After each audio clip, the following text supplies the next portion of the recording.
Let's podcast. I'm Joe Ovias. Gilio is on golf assignment today. We're still inside Eford Studios, though, in downtown Raleigh, thanks to Empire Properties. No, seriously, thanks to Empire Properties. I had to hit the morning times today because double overtime hockey.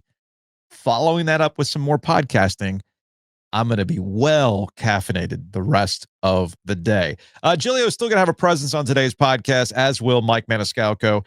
A little bit from yesterday's After Dark. We keep those things on YouTube, but I thought there were some good bits of content from last night's After Dark that we'll put on this podcast. Luke DeCock of the News and Observer will also drop on by, and Chip Patterson's going to be in studio. We'll talk a little college football, NFL with him. But yeah, Canes got it done last night in double overtime. And we spent a good chunk of time talking about the moments where Carolina's best players were their best players. And that seems to be the defining feature, in my opinion, the defining feature of this opening round series win for the Carolina Hurricanes over the New Jersey Devils. And it was appropriate that Sebastian Aho was the one who got the OT winner. Somebody who is positioned as the future of the Carolina Hurricanes, the future captain, to have a moment like that. Those are the things we ask of players like Sebastian Aho. Those are the things we ask from guys like Andrei Svechnikov. That's what those contracts are for.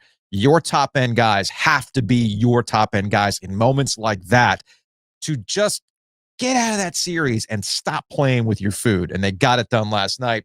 And Gilio elaborated on that a little bit in the After Dark from Lenovo Center last night. You think back to that first playoff run, they played 15 games, and that was where we really got into the Sydney Lowification of Canes hockey. Yes. Because, he was young, and he was still trying to figure a few things out, and he struggled, quite frankly. Mm-hmm. And, we've gotten to know him a little bit, and he is the kind of guy who is ultra competitive, but he's not the kind of guy who is like this steaming, fit of anger and fit of fury and rage that you're like, oh, okay, I see it.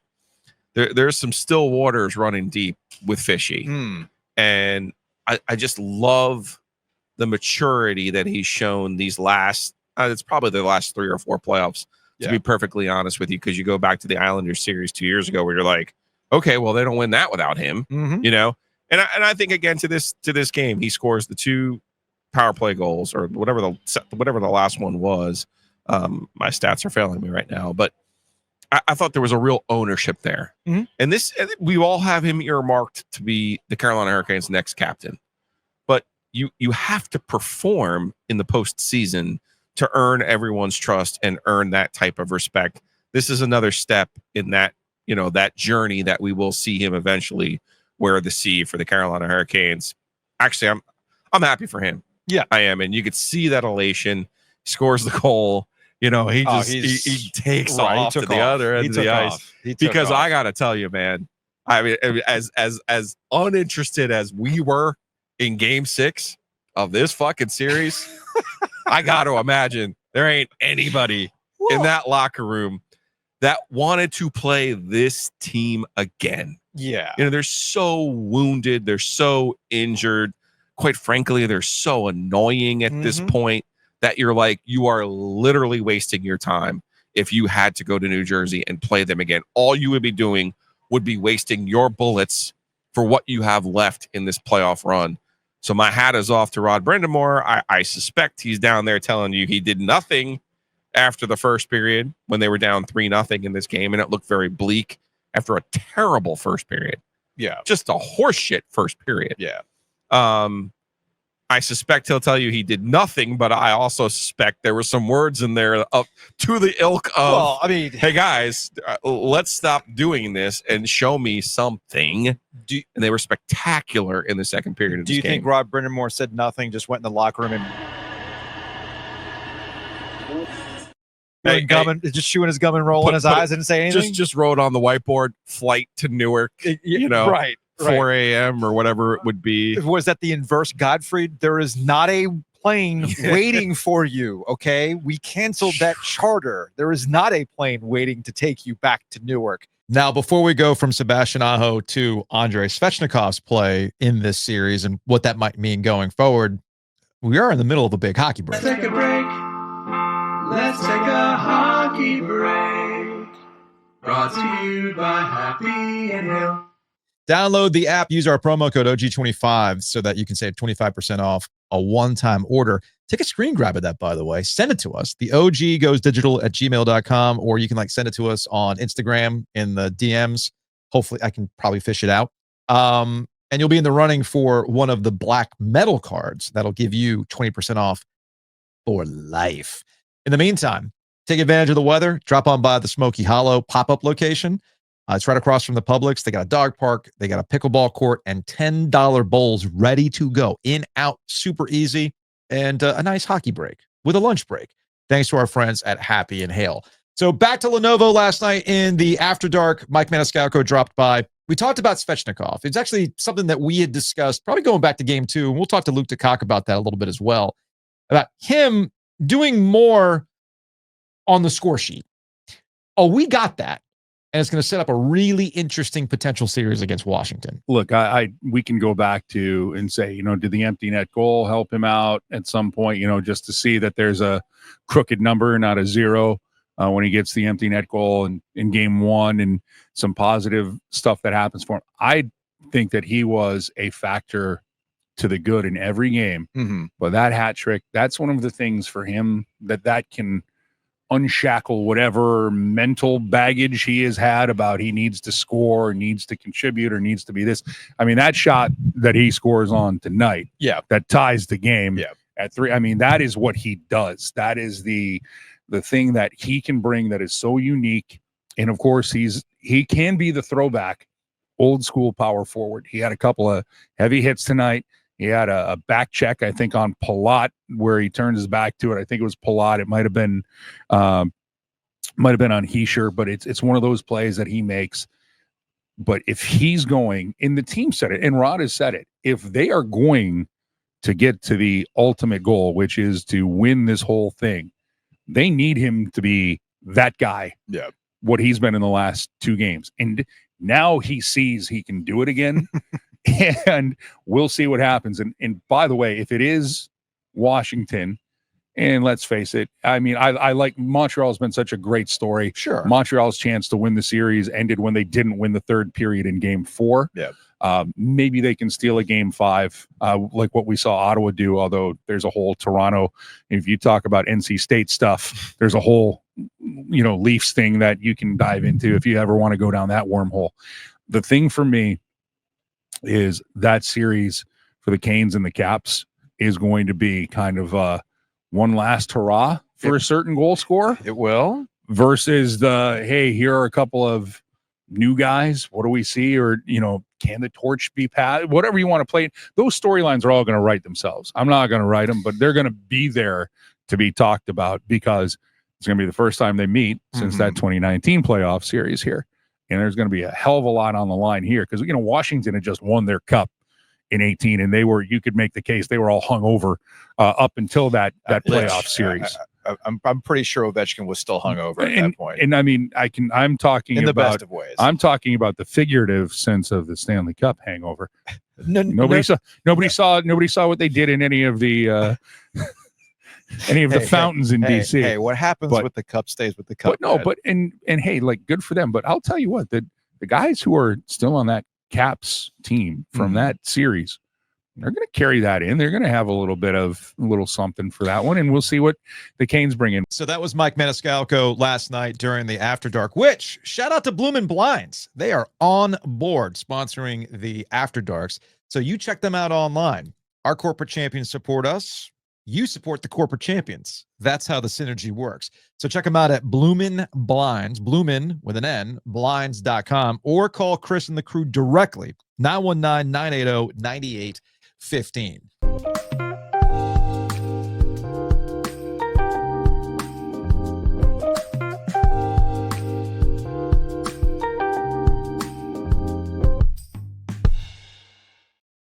Joining us on the Heister Automotive Group hotline to continue this Canes conversation, Luke DeCock, columnist, News and Observer. Luke, you tired, bro?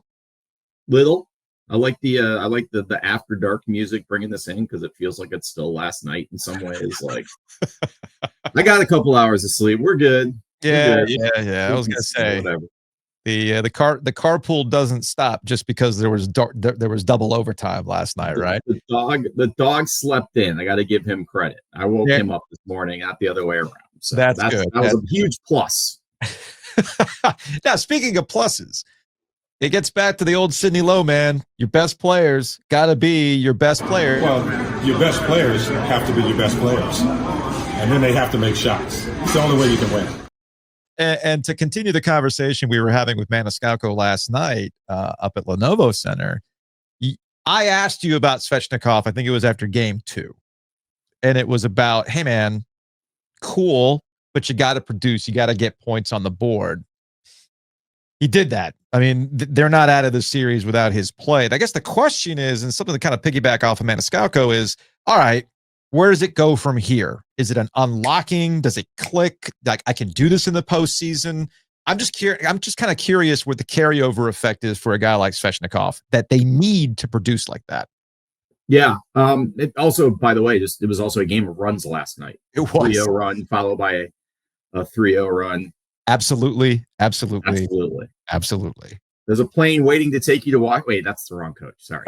No, I think with Svech, you're happy to see him get to the level you knew he could get to. Last night, he was on a completely different plane. Yeah. I mean, I don't know that you can expect him to play at that level. And this is production aside. He was the only guy going in the first period, 9 shots on goal, got the goal he deserved in the second. The expectation, I think, should be somewhere sort of between his play in game 5 and his production in game 4. But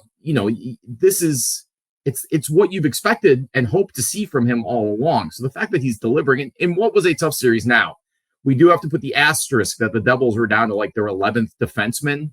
And when you're at home, you can get Svech out against whoever you want. And certainly Rod was doing a good job of that last night. But, the reality of it is the Hurricanes need Sebastian Aho to score game-winning goals. And they need Andrei Svechnikov to score game-tying goals. And they need, Taylor Hall to continue to be Taylor Hall with his new contract in his pocket now. Yeah, we'll talk about that in a second. But all of those things together, you need everyone pulling on that rope, and Andrei Svechnikov can pull on it in a way that very few players in the league can. And, this is a guy who's still looking for his first 30-goal regular season, who's still looking to be an impact playoff player. And we saw that in this series. And I think he's got a good confidence level that he's seeing results. And I think that should help him carry that through to the next round. And as with anything, it's a key for him and a lot of these other guys. The issue is going to be staying healthy. And so far he has. The one thing you had brought this up, and it's one of the things that's kind of still lingering in the back of my mind as you're off the high of a double overtime win and seeing guys like Sebastian Aho and Andrei Svechnikov step up. It is just against this decimated Devils team. And in the back of my mind, and I could be completely off base, I get that it's perception, maybe not reality. I do feel like the Canes under Rod Brind'Amour, as successful as they've been, they seem to, and maybe I'm underselling how hard it is to win in the postseason, but I feel like when the opportunities are there to make short series, they toy with them not being short series. And I was fearing with a 4-minute power play, if they didn't cash that into the double overtime, I thought the Devils were going to steal that thing. That's what it was set up for. And you're going back to New Jersey, and you're like, what the freaking hell, man? I think you could make that same argument at the end of the first overtime. If you can't score in that overtime, which was an absolute shooting gallery, yes, you dominated 19 minutes of that. I mean, their transition game, when people talk about like, neutral zone transition game, watch that overtime. That's what it's supposed to look like. The Devils couldn't keep up. The Hurricanes would get the puck in their own end, one pass in the neutral zone, one pass, zone entry with possession, scoring chance. Yeah. I mean, it was like watching, two teams play in the first round of a midget tournament where one team is a potential national champion and the other is, 18 guys who barely made the roster and the third team of some, like it was non-competitive. Yeah. It was so crazy. I've never seen anything like that You rarely see that in a regular season game. Yeah. Devils get the puck out, Hurricanes retrieve it, boom, boom, boom, scoring chance. Devils get the puck out, Hurricanes retrieve it, boom, boom, boom. No, look, man, Markstrom made some damn saves last night, though. No, he did. But the point is, if you dominate like that and don't score, you have put yourself in a position. And look, everyone admitted it afterwards. Rod said it on the podium. Mm-hmm. You dominate like that, you start to think, oh, how's this one going to go? Because there is that little bit of shell shock from the way things have gone for these guys in the playoffs. But to your point, they did get the series done in 5. Mm-hmm. They won the special teams battle against a team that was as good as them in the regular season. Now, that was with Jack Hughes and with Luke Hughes. That's like saying, how good are the Hurricanes special teams going to be without Svechnikov and Gostisbehere? Right. Without Aho and Darvis. But still, after the 0 for 16 against the Rangers last year, they held the Devils to 0 for 15.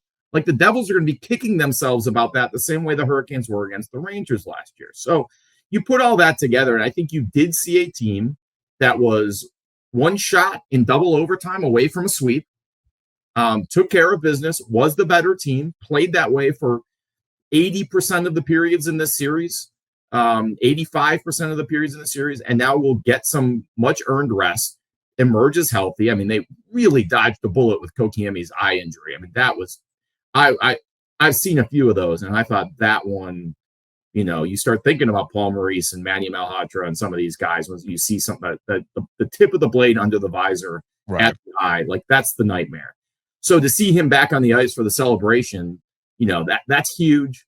And now you get some rest and all of that. So I think they did a pretty good job of taking care of business, especially when you're down 3-0 in that game to come back and win it, even in double overtime. It was the better team, I thought, pretty much imposed itself through the vast majority of the series. And look, that's all you can ask. They didn't do that against the Islanders, right? They had to go back for a game 6 in 2023. Mm-hmm. They didn't do that certainly against the Rangers last year with home ice advantage. Those are my home ice advantage, but those are my fears. But those are always my fears when it comes to the Carolina Hurricanes and the idea you get goalied or whatever it is and those types of things. And again, you see this enough times, you start to ask those types of questions. But again, that we're almost nitpicking here, but at the same time, recognizing that this Devils team was not 100% Devils team. And you see where that thin margin of error is. And it's a reminder of whatever series happens next, it's going to be even thinner because the step up in competition. And obviously there's a lot of storylines in play if it's Washington versus the Hurricanes with Ovechkin and Svechnikov and everything else. But this isn't going anywhere if there isn't some clarity on the goaltender. I think we were all in agreement that the Canes should be able to beat the Devils, get out of this series, even if Kochetkov is the goalie and we have thoughts on Kochetkov and things like that. And I don't put the first period all on him. That was a collective team failure. But I think it was one of those, man, Freddie, dude, you good? You good? You good? So I guess with this rest, where do we stand with Freddie Anderson right now? I know he was up on the 5th floor yesterday. Yeah, no, I think Freddie's okay. Let me get to that second. I do want to say I could check out in the first period. It felt like December to me. Oh man, Spencer Martin, Yaniv Peretz, whoever's in, we've talked about this for years. Because of the way the Hurricanes play and the way Rod Brind'Amour wants them to play, when you have a Scott Darling in net, everything falls apart because everyone's trying to do someone else's job to cover for him. And we saw that last year when they struggled when Freddie was out. We saw it this year when they struggled when Freddie was out. When this team stops trusting their goalie, it goes bad fast. And I think what you saw was that first goal goes in.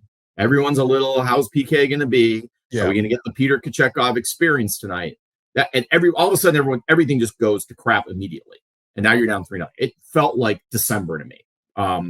But to their credit and to his credit, they rallied. I think Freddie's fine. Freddie was out skating yesterday at 9 a.m. He was out there for a half hour. He's taking shots from Paul Schoenfelder. He was walking around the locker room afterwards last night. He was up I think Freddie's fine. But the thing you have to remember with Freddie, this is a plus and a minus. I had a long conversation about this with him, I think last year, near the end of last year, that was kind of illuminating for me. He has been through so many injuries in his career. I don't want to say that he's scared. I think he's very concerned about being in the net when he feels less than 100.00%. He's 99%. He may not want to play. Totally. And I think we ran into a little of that. So I think with a day or two off, he's going to be fine. Oh, I'm perfectly fine with the precaution and making. No. This is not a criticism. I'm just saying, in the mind of Frederick Anderson, this is what we're kind of looking at. And when you start to think of it that way, some of this stuff makes more sense. I stand by what I said with you guys. I think after game 2, maybe it was game 1. I don't know. Maybe it was game. It's all blurred together. They all run together now. I really do believe that the surgery that he had on his knee earlier this season is going to take away, or at least alleviate, a lot of the concerns about his durability in terms of playing multiple games in a row. Yeah. I think there's just it's like getting your brake pads changed. There's more material there, and he's going to be in less pain, less discomfort, less whatever. We don't really honestly know what it is exactly, other than it's been an issue in the last 5 years or whatever it is, 22, 23, 24, 4 years. And I don't get the sense that's going to be as much of an issue this year. That said, man, get PK in there. If it wasn't game 4, it was game 5. And now he's got a couple, 5-6 periods under his belt, roughly. Basically 2 full games. Let the man cook if you need him, and hopefully you won't. In both instances, he settled. There was the getting in after Freddie went out after the Timo Meyer, settled after that. And then obviously after a shaky first period, settled and went toe-to-toe with Markstrom in the third period. What'd you count? 5 power play saves? 5 power play saves, in that third period. Yeah, they don't get to overtime without that. So you got to give Kochetkov credit for that as well. All right, we'll close on this. You mentioned Taylor Hall. He signs that contract, and this is more of a big picture thing of where we are and the pettiness of Carolina Hurricanes fans. We're keeping track of Mikko Rantanen, right? And we're keeping track of who's here and who's not. And Taylor Hall was part of that. Signs a contract today. I know that he and Eric Tulsky are going to be available later today. Where's the email that I got from Madison? Yeah. So it's a 3-year deal. 3-year deal. Yeah, they'll take until he's 36. But it's also one of those deals where you don't necessarily have to play it out.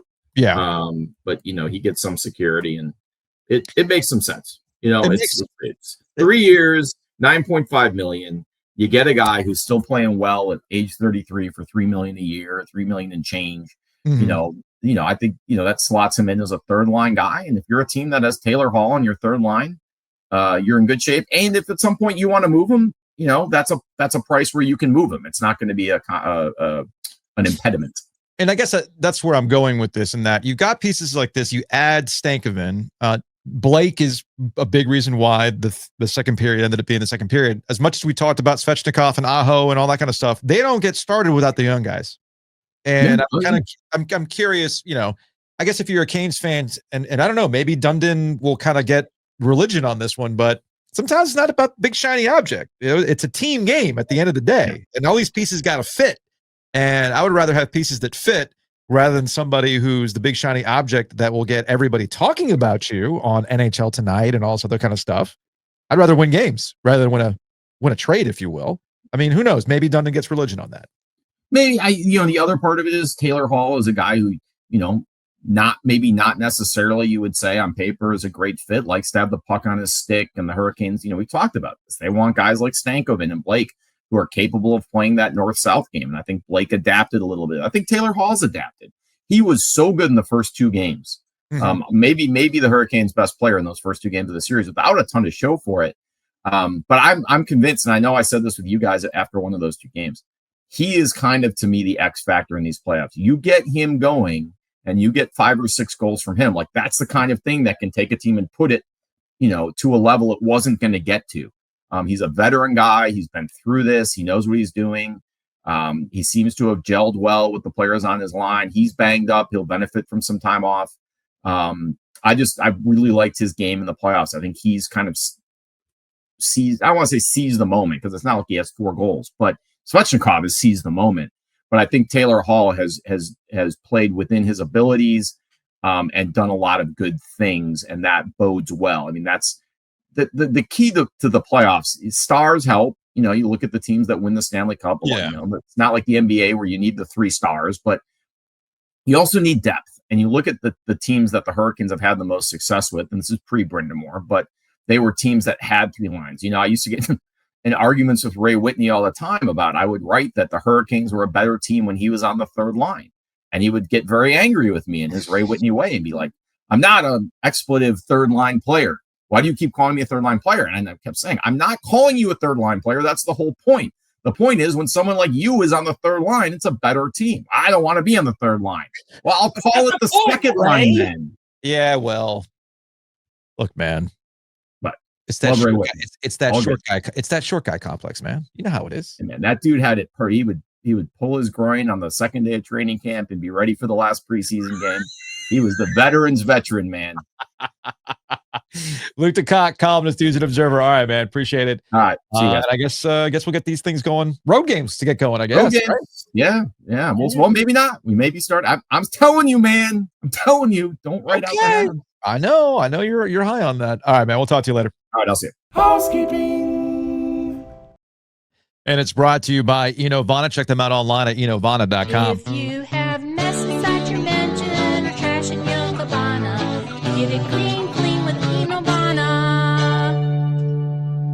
Birthday bash, Shady's tomorrow in Garner. Starts at 6 o'clock. We'll have a food truck with our friends from Empire Eats, and it'll be your first opportunity to try OG Light. We partnered with Bond Brothers out in Cary. It is the champagne of podcast beers. It is beer-flavored beer. It is beer that I specifically designed for Giglio to drink multiple of and not fall asleep in the corner at Shady's. We had joked around about maybe doing a gravity of 9.99%, but Giglio would fall asleep, and we did not need that. We did not need that. So we're keeping it at 4.5. That's going to be on draft. We're going to have it in cans eventually, but your first opportunity to get that beer-flavored beer is tomorrow night at Shady, starting at 6 o'clock. We've got so many things in the raffle, I have lost track of them. I know we've got a Yeti cooler. We've got Stadium Series banners. We have stuff from our corporate champions, everything from Happy and Hail to Two Roosters. You name it, we've got it. Roback's got some quarter zips. I got access to hats. We got the new trucker hat that you can have access to at Shady's. So we got all sorts of stuff. Venmo Giglio, at Giglio Joe on Venmo, if you want to get on the raffle tickets. So you can, and you don't have to be there to win, but we highly encourage you to hang out and have a good time with us. It's just going to be a fun hang. I think we've got some like tabletop cornhole too that our friends at Color Graphics put together for us. So I don't know, friendly competition, by all means, we can make that happen. So 6 o'clock, Shady's, Garner. Let's make this happen. We'll see you at the OG birthday bash. We can't do it without our friends at Whitaker and Hamer, a corporate champion from the jump. We can't do what we do without them. So go support them. Go check out wh.lawyer. Again, that's wh.lawyer. I mentioned the OG Light. I mean, it is peak time for our friends at Breeze Through. We got more playoff hockey to talk about, which means more opportunities to load up at Breeze Through across from Lenovo Center. And I believe at the end of the month, you will be able to get cans of OG Light at Breeze Through. So be on the lookout for that. In the meantime, go to breezethrough.com. Download the app. That way you can save some money as well. And I mentioned Two Roosters. I saw a lot of Two Roosters cups at Lenovo Center last night. So get to Slavin Sunday. It is easily the best value in the building. Check them out at tworoosters.com. And I'm not saying I'm a superstitious guy, but when it comes to hockey, there are superstitions that kick in. Shout out to LK. She went and got Two Roosters when they were down 3-0. She went, bought Two Roosters, got back in her seat, and suddenly it was 3-3.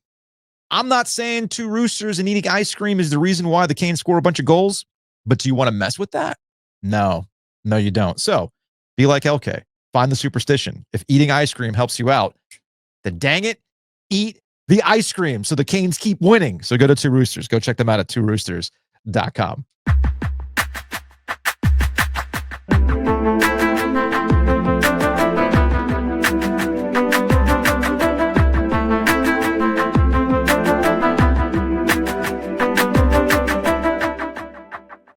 Look who's in studio. Chip Patterson, CBS Sports, Cover 3. I referenced you today. I was talking to your boy Danny Cannell on Sirius XM. Oh, nice. Yeah. What was What did he reach out to you for? What do you think they reached out to me for? Oh, Bill Belichick. Yeah. That makes sense. You know, it makes it, and it's so funny because I know you've been catching a lot of the backlash of like, oh, can we please just talk about the team? Like, why are you so caught up in this? Well, as I told Danny and Dusty this morning on Sirius XM, you actually don't want us talking about the team. Sure. If you think about it, because it's looking a little wobbly over there in Chapel Hill when you look at the portal and what the roster looks like and things like that. I mean, you know, 50 players leave the program since the end of Mac Brown's tenure across the 2 portal windows. Yeah. You've got 28, 29 new faces coming in. Mm-hmm. Some of them look like 6 one way, half dozen another. Your perfectly okay power conference level starting linebacker is out, and you get a perfectly okay power conference starting linebacker in. So some of it I will say is just the turnover that comes with coaching, but I like to backload the Belichick conversation sometimes to like, you know, minute 48 in a 1 hour long Cover 3 podcast, because then it starts to be like this. It's just like, guys, so what do you think? Right. You know, like then it's a much more casual conversation that you can have in terms of being like, I mean, guys, like Tom's coming out. He's like, you know, I a week ago was saying we're talking too much about this. Then after the Sunday morning interview, I'm like, no, maybe we should be talking about this. Yeah, maybe we should. It's funny. I had jotted that down for some of the things to talk about. But the entry point for you coming into the studio is we really do live in a world where as much as you are enjoying the sporting event, what we seem to enjoy even more is the schadenfreude of people on TV suffering, right? Sure. So like I'm in the studio, I'm getting ready. My brother texts me this TikTok of PK Subban of ESPN, and like Canes fans are just like locked in on PK, who is like doing the classic Jeff Goodman trolling NC State fans bit right now, right? And you know, my brother sends me this TikTok like PK just suffering right now. Here's the video if you're watching on YouTube. Costa spare with it once again. Look at Washington wants to kill somebody. Wins it and sends the Hurricanes to the second round. Sebastian Aho on the power play. 5-4. So PK, if you're watching on YouTube, you see his reaction to the double overtime winner by Sebastian Aho. He's got his hand on his head. He's like, "Oh man!" And PK's been like all in on the Canes being frauds or whatever it is. Sure. So when the Canes step up and they do that, it's like, here's the main character type thing, and people just eat that stuff up, dude. I mean, eat it up. I mean, that's like for their own hockey coverage, having that villain character is perfect. I mean, I know it frustrates Carolina Hurricanes fans, but Carolina Hurricanes fans have plenty of opportunities to get a different tone about their team. You know, it's interesting. That I think that kind of that transitions to the Shadeur Sanders discourse of the week, right? Because now that it's just focus on what we focus on, and I'm not trying to like cast the widest net for a general audience and things like that. I don't have to, you know, I don't have to go in on the hot topic of the day because nah, man, let's zig while everybody else is zagging, right? But you know me, man, I still consume a lot of national sports stuff, and Monday was like, is everybody okay? Like in 2025 has been the year where I ask of my national media people, are you okay? Well, it's like the Monday after Selection Sunday. Yeah. You know, that is just like, whoa, easy. That was easy. That was actually the first instance of me asking, is everybody okay? Right. It's like, it's not that deep that Carolina got into the NCAA tournament. I mean, there's justifications for it if you pay attention to what Bubba Cunningham's saying, if you're paying attention to like the actual college basketball knowers who have been fighting for better metrics. And when you put all those things together, you go, oh, okay, that makes sense. But no, you got the John Fantas of the world getting on Fox Sports saying, it's a crime. I'm like, okay. And the same thing happened with Shadeur Sanders. I'm taking in some of the stuff from Monday, and you got Stephen A. Smith making Colin Kaepernick references as though Shadeur Sanders is, you know, being blackballed by the league because of some. And I know Bomani went viral for this. And as I joked with Bomani yesterday, I'm like, you've hit the point of that onion meme. Worst person you know makes a great point. But that's like he is now the worst. He is the worst person for a contingent of people who are championing what he had to say about Shadeur Sanders and like, nah, man, he's obnoxious. He's not outspoken. And the NFL had a way of telling him, hey, man, this don't fly. Sure. And there's a little bit of humbling there. Now, what I would say is that nobody thought what my biggest beef with what happened with Shadeur Sanders in how, like, is everybody okay? It's like, let's not act like we didn't talk about Shadeur Sanders bare minimum being a second rounder.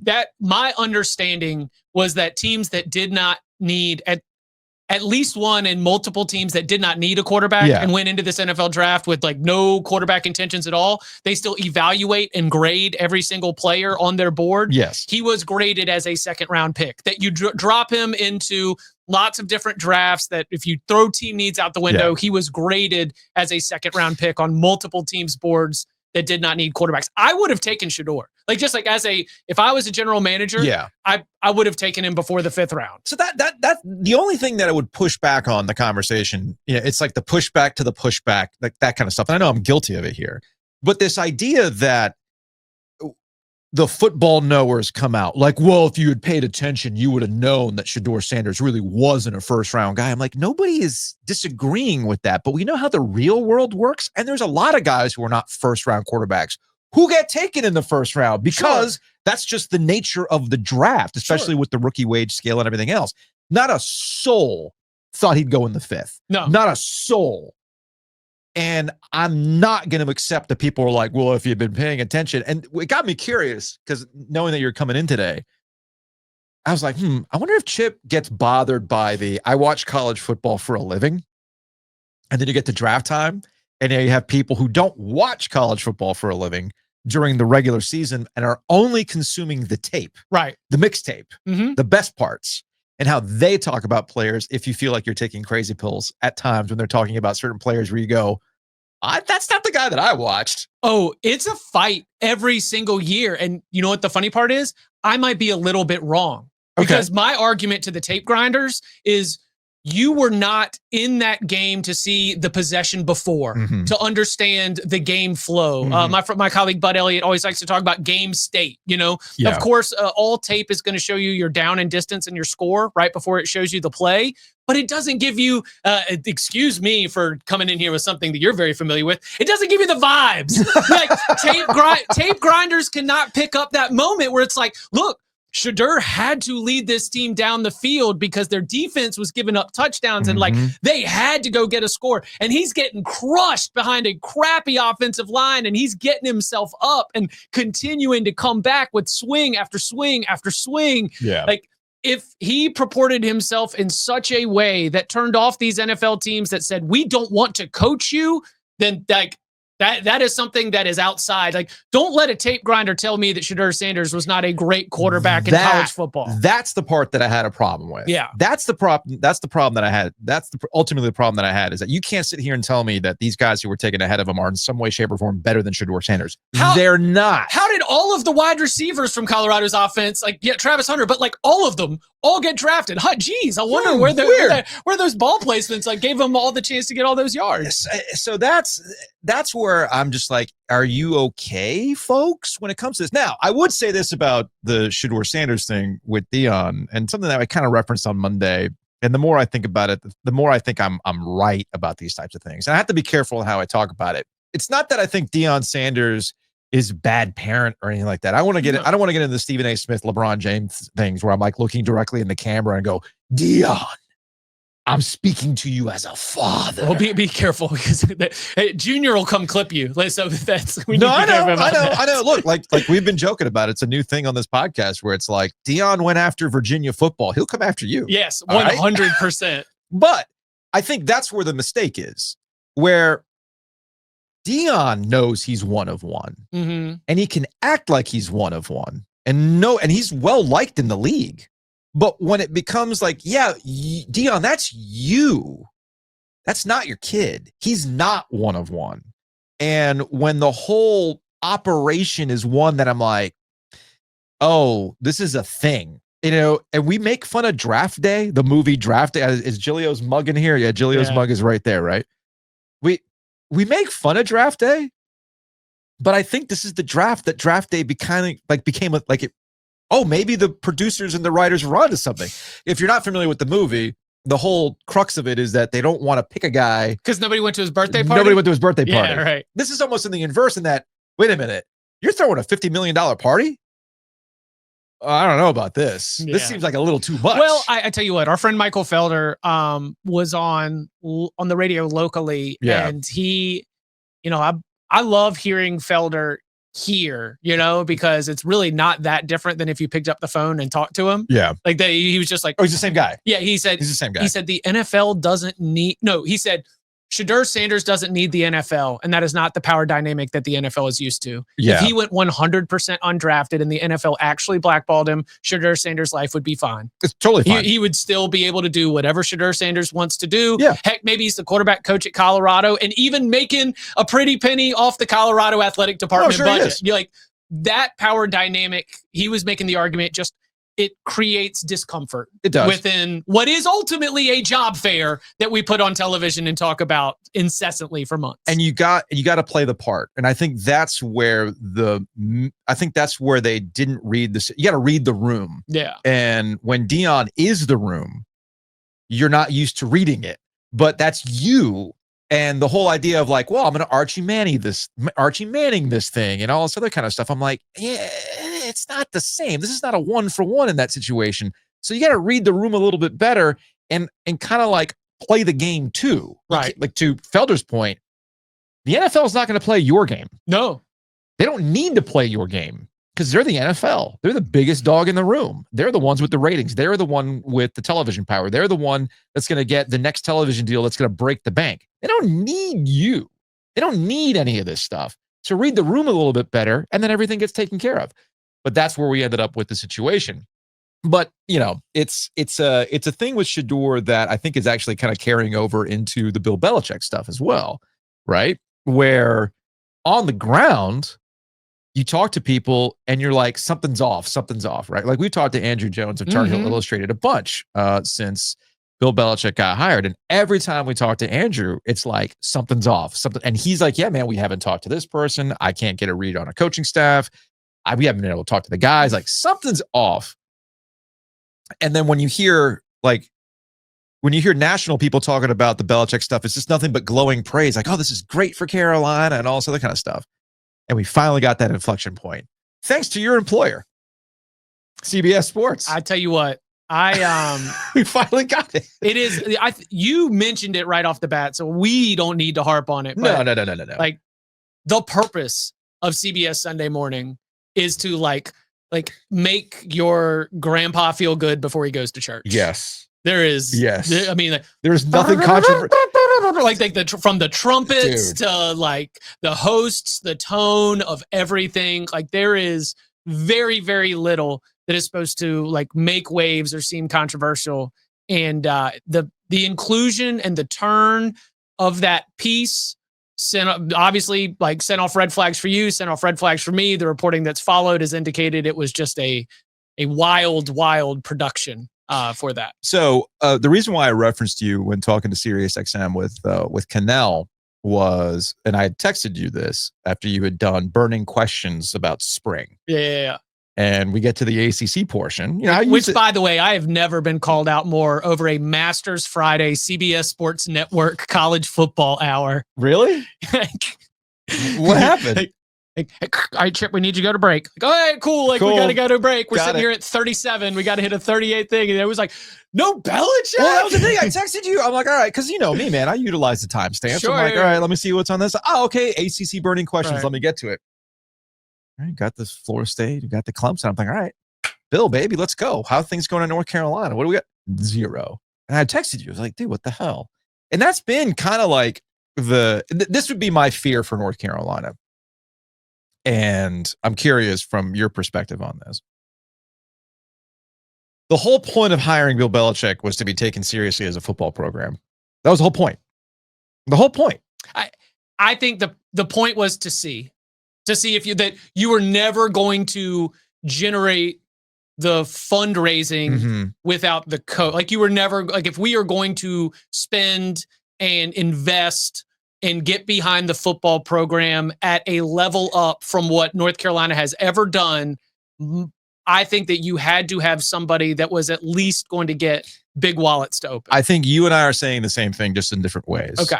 This was Carolina's attempt to be taken seriously, not just by national folks, but also by the boosters that we're serious about football. Right. We're Yes. going to invest. We're going to do this. I've used this analogy before. Maybe it doesn't work out with Bill Belichick, but you sent the signal to people that we're serious about this. We're not joking around. We understand how football drives everything, including expansion, college realignment. I mean, didn't Bubba call it an experiment at the press conference? Yeah, it is. It is.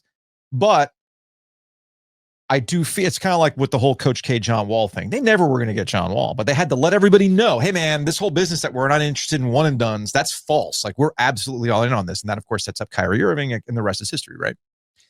So that's how I've always viewed best case scenario, experiment, like Bubba would say. You're signaling to everybody, hey, man, we're serious about this. Right. And yet, if it's turning out to be somewhat embarrassing, as it is now, I think we've hit that inflection point where it is embarrassing. I am curious, two fronts. There's how the media talks about Carolina, and then there's how the money people think about Carolina and football. So let's talk about the money people first. There's a long history since I've been here about Carolina, sleeping giant. They just got to get the right coach that can turn this thing around. The closest they got to it was with Butch Davis, and of course, we all know how that ended.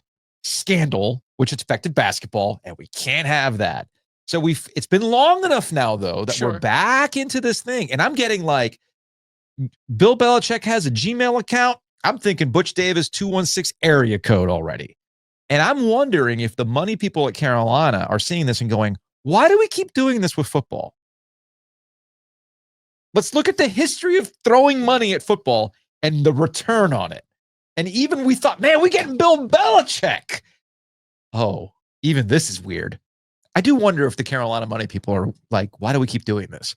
Or is it just a generational thing where the next group coming up is going to be like, all right, we got it solved. The new money people. I can speak to a younger generation that it was not money people, but the Butch believers. Yeah, I remember them. So like I showed up to North Carolina late bunting. Butch gets hired right before I leave. I graduate in 2009. So I get the 08 season, which was like 08 felt like you taking all these huge jumps under Butch Davis because of the talent, but it still ended losing to Bill Stewart's West Virginia team in the Continental Tire Bowl. You know, like you went big on football, but you still didn't even get big results. I think that the Butch believers feel like they never got the fair chance to see the true investment in talent play out. Mm-hmm. You know, they felt like the scandal hit. We got screwed. We never got a chance to actually see if the experiment would work. If that crew has still hung on, I imagine that they are not ready to give up just yet, because for all of the conversation that there is and the attention that is not positive, that is coming from all these different pieces, this is all part of Bill Belichick Inc., which you've invested in, and you're going to be paying Bill Belichick Inc. $10 million a year, plus all the incentives, plus all the memberships and cars and everything else that you need. But Bill Belichick Inc. is its own thing. I mean, it is a shell company. Well, there's 15 of them. Well, LLCs. What happens when Bill Belichick actually leads the team onto the field in Kenan Stadium on Monday night against TCU? I think that it is fair to hold back on being like, your June 1st proposition, 3 things. Well, there's 4 now, because people keep saying, well, what if Carolina, the fourth option that's been floated to me is like, well, what if Carolina goes, man, we can't do this anymore. And I'm like, they're in too deep. Yeah, that's what I'm saying. Carolina ain't moving on. I'm eliminating. I think North Carolina will wait until you actually get results on the field before anything happens. Yeah. I think that Bill Belichick certainly could say, I don't, this wasn't what I expected. Yeah. I could see a very gossipy split. Man goes bananas and like ties himself to the film room projector. Oh, the gossip is going to be thick on this one. Now, my last thought on this.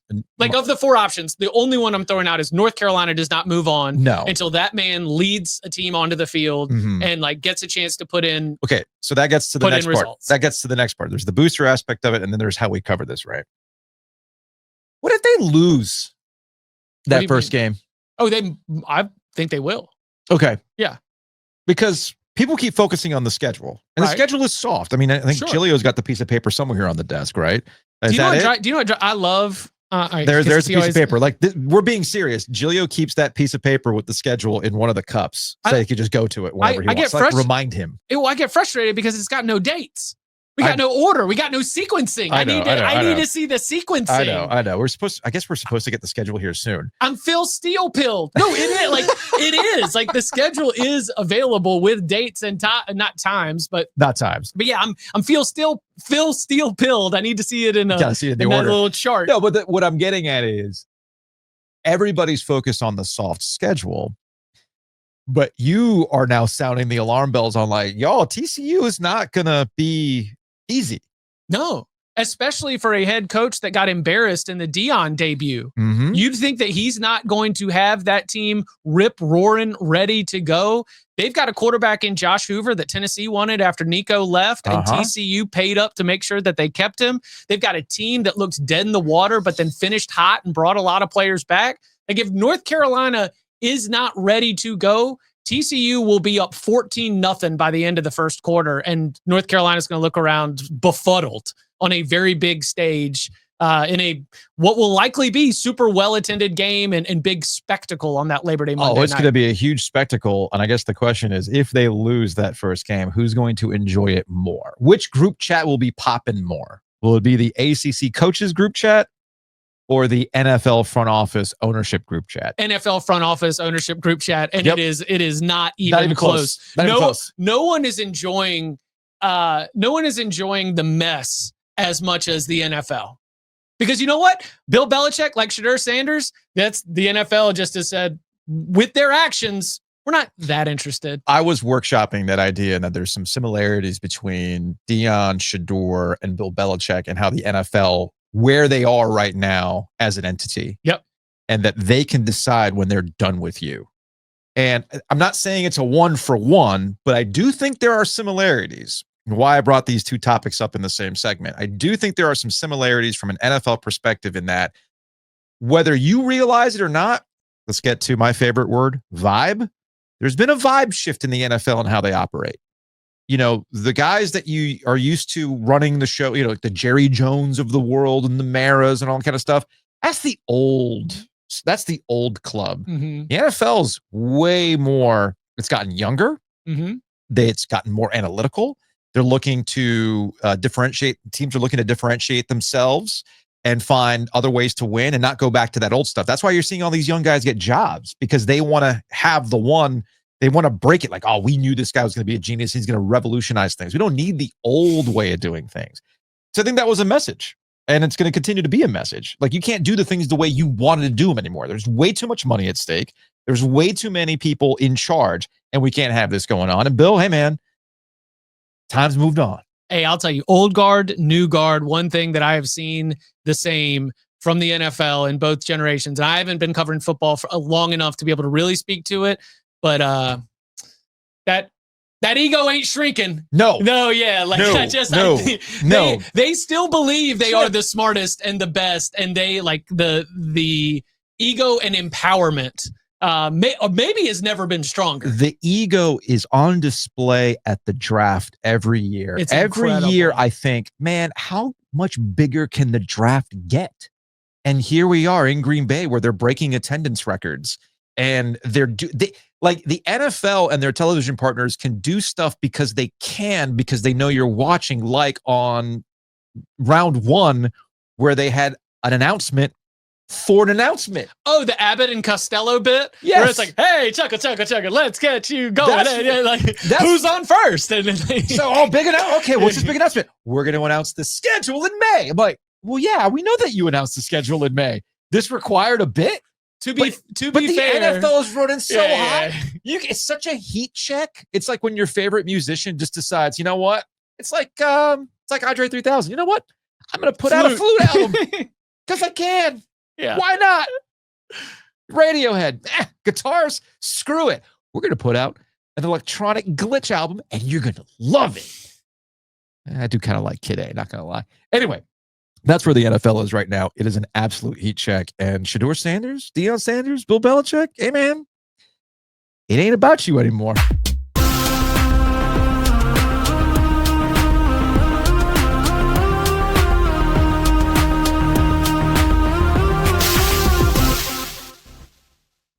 Big thanks to our friends over at Miller Lending. Check them out online at millerlending.com/TheOG. We got a Raleigh Wine Shop gift basket for you. Take that thing to close. Here's the thing about Miller Lending. The rate is the rate. There's no games. There's no gimmick. There's no buying down a rate to make you feel like you're getting some sort of deal. No, it benefits the other lenders because you're paying them for a lower rate. That's going to require about 8 years to break even on. So don't do any of that stuff. Debt consolidation, home remodeling, use that asset, refinance with no closing costs so that when things change, you're not sweating it. So contact Miller Lending today, millerlending.com/TheOG. Call them directly at 919-447-3377. Of course, tell them we sent you. Big thanks to our guy, Matt Davis over at State Farm. Speaking of saving money, he's going to save you money on home and auto. So contact him today, insuregarner.com. Call him directly at 919-779-8277. Mosquito Authority and Pest Authority. Today's the last day to take advantage of their April special. So contact them today. Go to bugsbite.com. Bundle and save with Mosquito Authority and Pest Authority. Once again, if you have pets, they're only going to do so much. Like my two cats, all they do with a roach is chase it. They don't get rid of the roaches. They just chase the roaches. It's like a toy to them. No, you got to get rid of the roaches. That's why. And now that's getting warmer. You know what's up. So contact our friends at bugsbite.com. And of course, Hometown Realty. Check them out online, myhtr.com. You can buy and sell with confidence. You see a lot of new construction going up. Builders have incentives that you might not be aware of. They know about them. And of course, if you're selling your house, maximize the value. Don't take a guaranteed cash offer. Contact our friends at Hometown Realty, myhtr.com.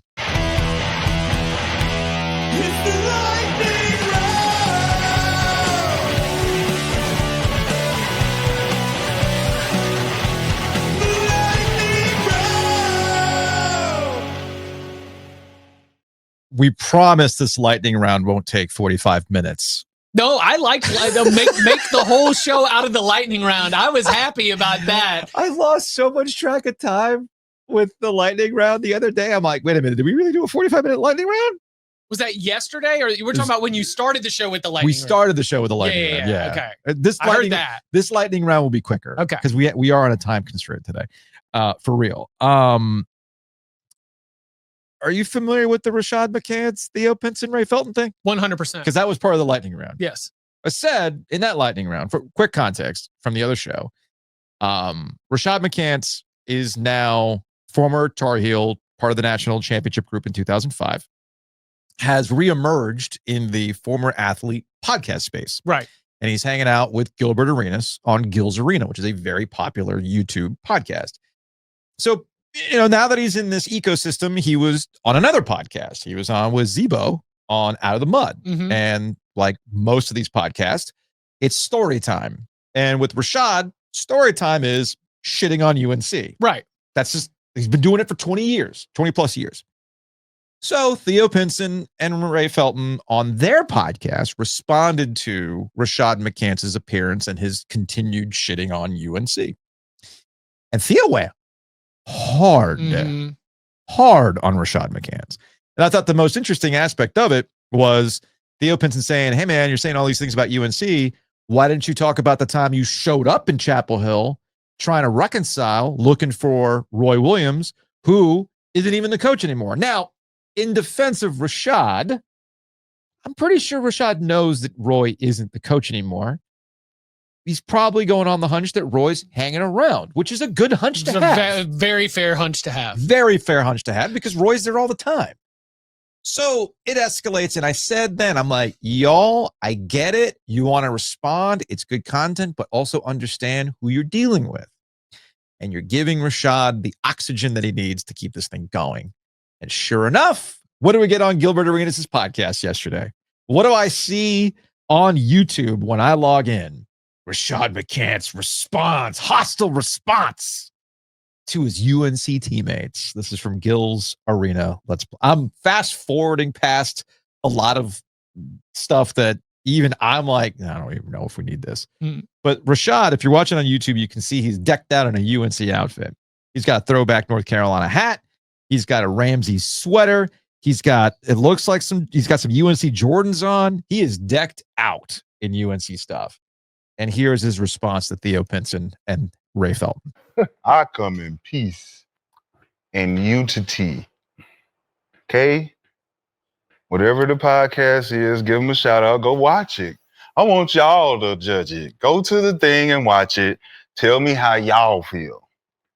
I don't got nothing to say because they want to be where we at. And I want to bring them here.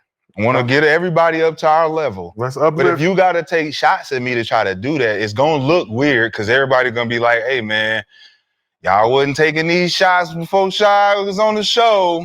Now Shad on the show. He wearing the crown. He talking his shit. Here come the Matrix agents. Here come Agent Smith and them. Let me get out of my body and act like a goddamn zombie. You don't know what kind of fight being fought, nigga. I'm the light. Don't you see it? No, because I stay out of it because Yeah, the way my I brain do. work, I'm wicked. No, I'm no non-violent. No, just words. I'm violent, man. Just words. We are a peaceful No, podcast. non-violent. Does it bother you? No, No. we are healing. Confused admiration for a lot of people be thinking that it's hate. It's not no hate. When you tell truth, Oh, it sound like hate. the lies get bothered. It bothers people to hear shit that they don't think ever gonna get out. Yeah, the truth sound like So it continues on. I'll just go back to what I was saying earlier when it comes to this. Rashad McCants is convinced that he is in the Matrix, as evidenced by his even reference to the Matrix. Yeah. And that everybody else is the NPC. You were the ones that are plugged in. I have jacked my brain out and I've unplugged myself from the Was it battery red pill or compartment. blue pill? I can't remember. He's one of the pills. One of the Yeah. pills. All I know is that man took the plug out of his head and he's free, right? Even though he's a very unreliable narrator of his own story, Sure. let alone North Carolina's. And the one thing that I keep honing in on with Rashad, and I think, and I'm using this as a larger point about what's happening at certain programs as they transition into this new era with NIL and portal and all this other kind of stuff. Messaging matters. And right now, the messaging at Duke is locked freaking tight. Yeah. Not that Duke doesn't have fans have their issues with players in the past and all this other stuff. I'm not trying to like hand wave that away. What I'm saying is the messaging is absolutely on freaking point over at Duke. Carolina, the messaging is not on point. It is not in lockstep. And some of that is the former player podcast space where they're going to fight with fans and they're going to back Hubert. And then the people who think Hubert's not the guy, well, they're going to fight with him. So the family, all family have fights. What is interesting to me is for the first time since we've been doing this, North Carolina's family fight is playing out in public on multiple levels, not just Rashad versus former players, but also former players with how we talk about Hubert and what's going next and things like that. It's almost like, and people within the university community that are like, we have to break out of the family. And then people who are just like clinging to it, like, no, the one thing that we don't do is go outside the family. So that is interesting to see all that stuff spill out now because social media allows us to have all that stuff. But to me, it's almost like I'm having a flashback to how NC State was 20 some odd years ago, where everything's played out in public about, we're mad about this, or we're mad at the administration because of Jimmy V. Like all these things, history rhymes, baby. History rhymes. And Carolina's kind of going not to the same level, but it is interesting to see it all play out as publicly in all levels of it, right down to championship players. My thought initially from Theo and Ray was that is a emotional and passionate defense and rebuttal for their head coach. Yeah. I mean, we are talking about undoubtedly like a Hall of Famer and undoubtedly one of the greatest college basketball coaches in the modern era. Mm-hmm. And those guys are like, you are not just going to start dragging Roy Williams' name through the mud like this. Absolutely not. And we are going to be coming at you. And the stuff like Theo was more over the top with it. He had a lot more vulgarity and he had a lot more like name calling. Yeah. I thought Ray's was more personal because they played together, Yeah. And when he said, you went lottery and what happened next? Right. Like how about your own responsibility? What about your own responsibility? Yep. And that to me was, kind of where I took the most, where I was moved the most was Raymond's 90 seconds, not Theo's like 230 of like, I know. Call him a B word, H word, just Yeah. like firing it off. And like Ray had the ether beat and everything. yeah, he had like, the fastball of like, and I know you were in Chapel Hill, but like Ray was just like, look, own up. So like what happened right here? I think that this is, first of all, predictable all the way back to Rashad McCants' involvement in the removal of Matt Doherty and the fact that he was benched in a national championship winning season. Everyone remembers Marvin Williams getting the rebound and the putback against Duke in March of 2005. Do you remember that Rashad McCants is in like a all silver suit on the sideline because he wasn't even in the game? Right. I think there was always. I forgot about the all silver suit. Yeah, I mean, there was always maybe it's like a beige brown. No, I know what you're talking about. Yeah, but like, I mean, it's no Chris Paul gold suit level with pinstripes, but I know what you're saying. It's just we were always going to have with this individual somebody who is going to be a little bit of a thorn in the side of the North Carolina narrative and everything being kumbaya hunky dory, which, as you point out, is not at all on a lot of levels. But I think the Rashad thing is Theo and Raymond and a lot of other players very much saying like, listen, if you want to be upset about your time here, that's fine, but you don't try to sully that man's name right there. The other fascinating thing here too, it's like any other family dynamic. It's one thing when people within the family talk about these things about each other, but when outsiders start to offer their opinion, and I've learned this in very interesting ways, it's like, no, you can't talk about this. Right. Certainly observing it though. We've got a lot to get to. It's a lightning round. Finally, in the lightning round, I love when I get viral stuff that leaks into my timeline finally, and it's finally hit me. 100 men versus one gorilla, Chip. Yes. All right, let's go. Okay. Yes. 100%. Oh, this is just getting to you because I have been inundated with 100 men versus a gorilla for days, and I'm deep in this. How long has this been going on? Like a couple of weeks now? No. Or is it just like a week or so? A week or so. Yes. Oh, okay. So I'm not catching it. I'm not the normie on Facebook that's getting the meme a month later. Right. Okay, good. I just want to make sure that I'm not so far behind. Got it. So for those who are like, what the hell are you talking about, Ovius?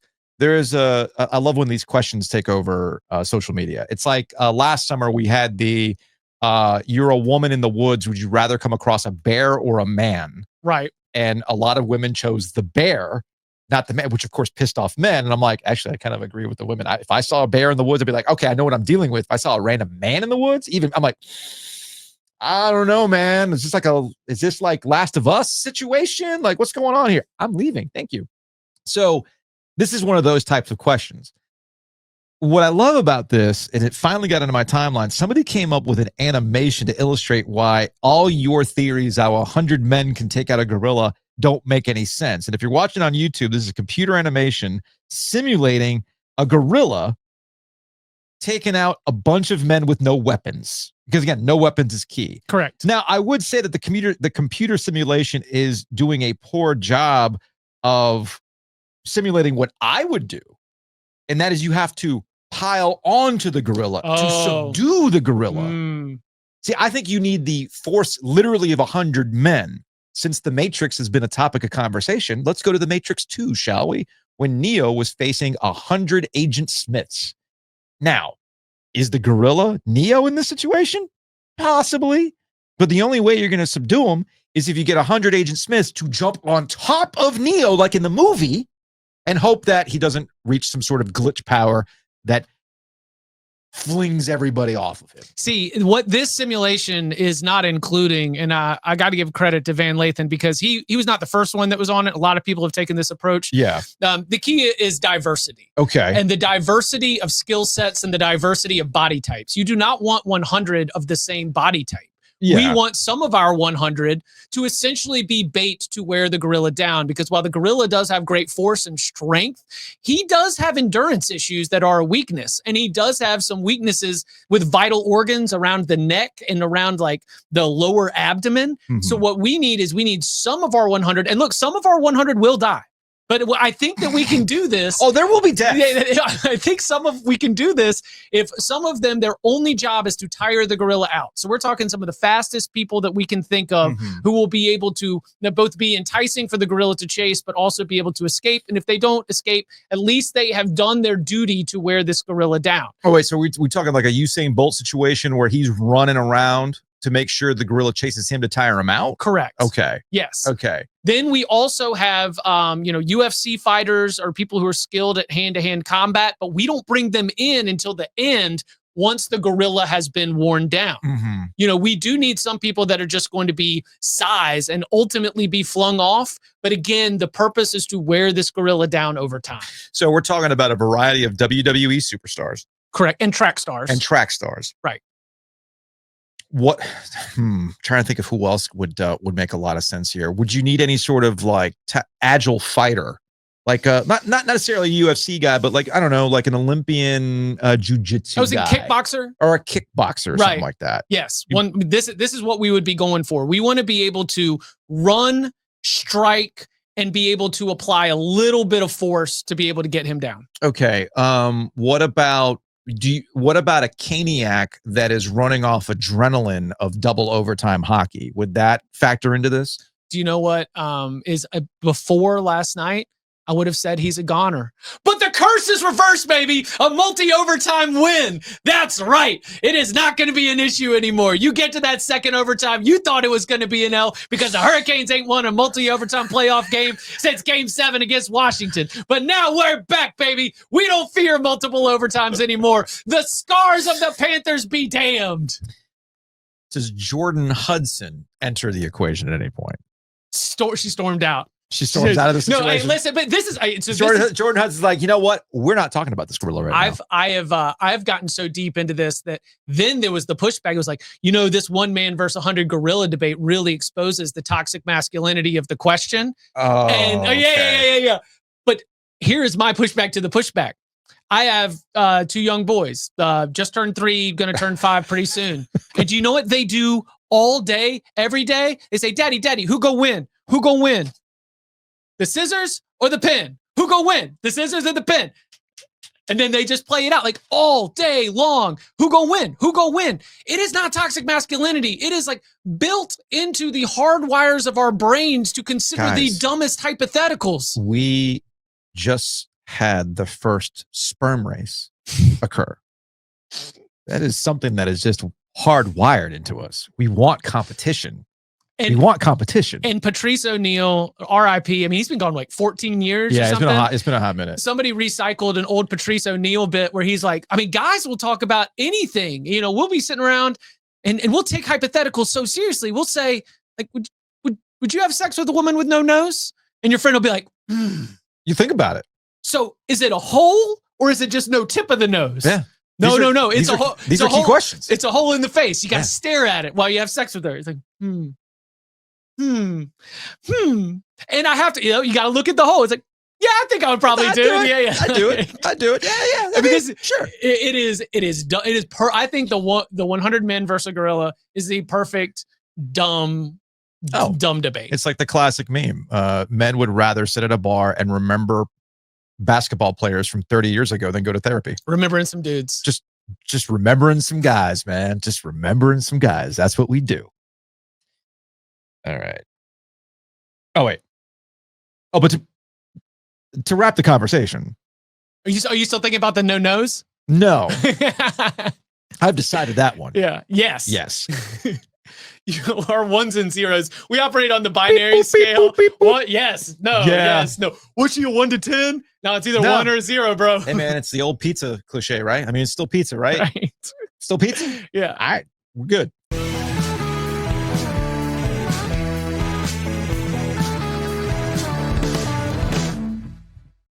Big thanks to Keller Williams Commercial, the Donnelly team. Brian, Julie, they're going to help you out with commercial real estate. You need to stash 100 men right now and have them train Fight Club style to take on that one gorilla. It's a weird ask. Yeah. Again, it's a totally weird ask. Voluntarily stash. That's no kidnapping. No. You have created a gym specifically designed to take on that gorilla for 100 men. You can ask the Donnelly team for this. This is a good Ask Brian and Julie, like, hey, This is a good idea. you calling up like 919-616-8681. And you're like, Brian, Julie, I need a space. Sure. What do you need? I need a space for 100 men. Okay. I need giant tires. Yes. I need The thick ropes. the ropes. I need all sorts of stuff. Can you do? Yeah, sure. Look, just start the conversation. 919-616-8681, trianglencommercial.com. These are the kind of conversations, by the way, that we're having that you can have at Longleaf Swine. Just think of yourself right now hanging out on one of their benches on a nice spring day, and you are discussing over some wonderful bourbon. Hey, so you met a really nice girl. However, she has no nose. Would you? That's a great conversation to have over bourbon. Yep. Right? You can do it at Longleaf Swine. Check out their Sunday brunch as well. It is absolutely fantastic. Check out Roback.com. We're going to have some Roback stuff at the OG Birthday Bash on Thursdays, exclusive stuff. Use the promo code OG20 at Roback.com to save 20% off your order. But Joe, I've already used that promo code and I really want this polo, but I've held off on it because I already used the promo code. Just use another email. 100 men versus a gorilla at earthlink.com. I've got that. Oh, you already took that? I'm sitting squatting on it. What about the MSN.com? No, you got All that. right, I got that one.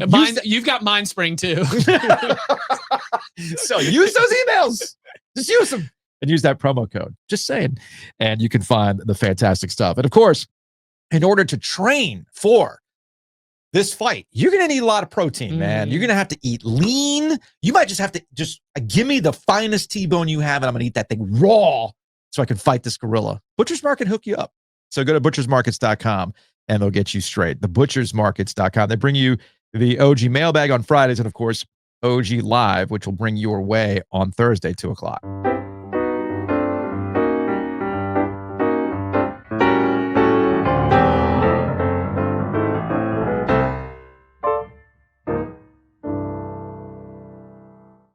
All right, let's get out of here with some Hey Joe. Let's open up the OG Sports phone, shall we? 919-444-2211. Call the OG Sports phone and curse or don't.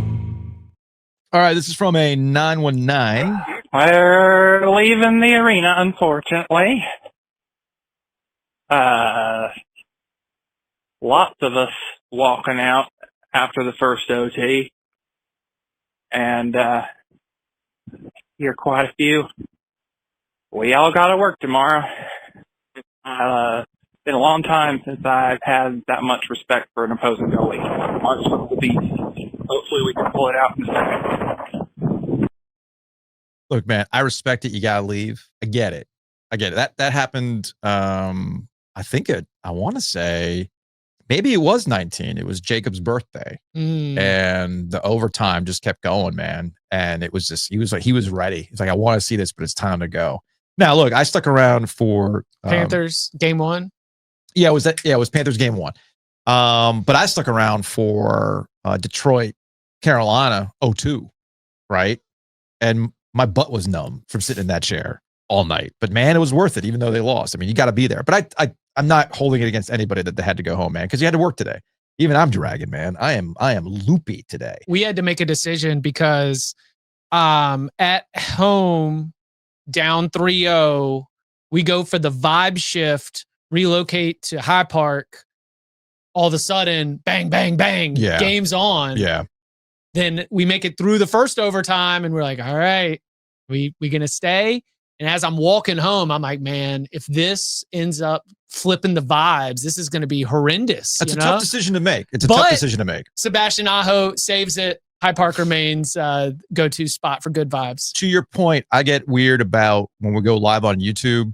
I don't want to make a thumbnail until I know I have to make a thumbnail. Right. But once we got into the second overtime, I was like, all right, man. I got Robert's taken enough photos from the NNO, so I got 2. Give me a win, give me a loss. Give me a happy and a sad. Let me go to Chat GPT. Give me a YouTube SEO friendly headline about the Carolina Hurricanes winning in overtime. Give me an SEO friendly New Jersey Devils stave off elimination headline. Right. Boom, copy paste, ready to go. Which one do I go with? And when they went into the power play, I went, Oh, yeah, I mean, okay. KK gave his face for the series. He did. I mean, Win it for KK, yeah, baby. like he had kind of gotten swallowed up a little bit in that. Yeah, you know, like yeah, it wasn't the best game from my like dumb eyes, but I was like, well, he gave us that. He did. There you go. He's Everybody fine. They stitched him up. contributes. Takes 20. All right, 619.